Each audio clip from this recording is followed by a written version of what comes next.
What's up, y'all?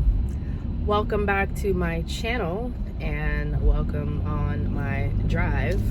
I wanted to make a quick video about Gen X.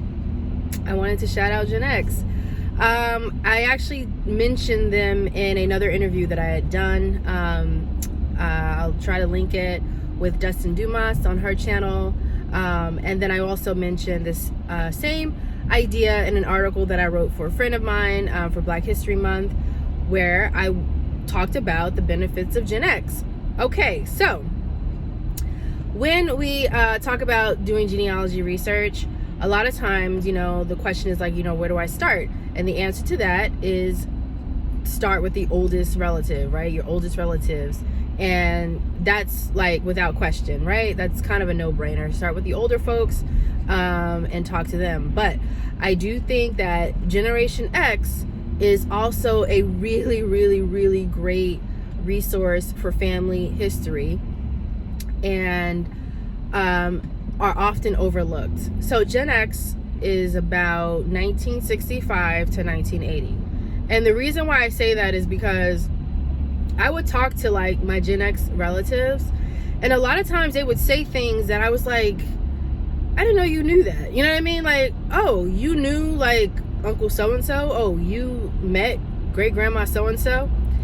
And they'll share things that I feel that maybe the older generations may not really share. So for me, I find Gen X they're like a bridge, right, between the older generation and the younger generations. And it's almost like they speak both languages. They speak the language of sort of, silent generation and boomers. And then they kind of speak the language of, millennials and somewhat Gen Z. And so they can really kind of straddle two worlds. And I think that because they were also children a lot of times, they just have like a different perspective.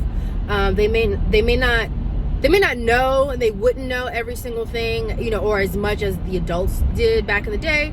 But at the same time, as kids, there's like a filter that they don't quite have up yet. You know what I mean? And they're just kind of like sharing raw memories as kids.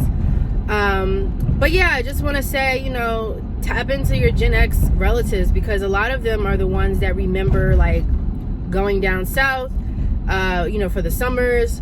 They remember like maybe the family's church, in the state or town of origin. They just have a lot of little details that are really important and crucial when you're trying to like put together family research. So do not neglect your Gen X relatives, your cousins, your parents, your aunties, your uncles, all of them. Like, they are a really great resource. A lot of them, I think, don't even realize it. But they're an overlooked generation in a lot of ways. And that includes genealogical research. So don't overlook your Gen Xers. Sit them down, talk to them, talk about their childhood, how they spent their summers, and you will probably be pleasantly surprised. So, all right, y'all. So that was it. I wanted to keep it short and sweet. Till next time, stay curious.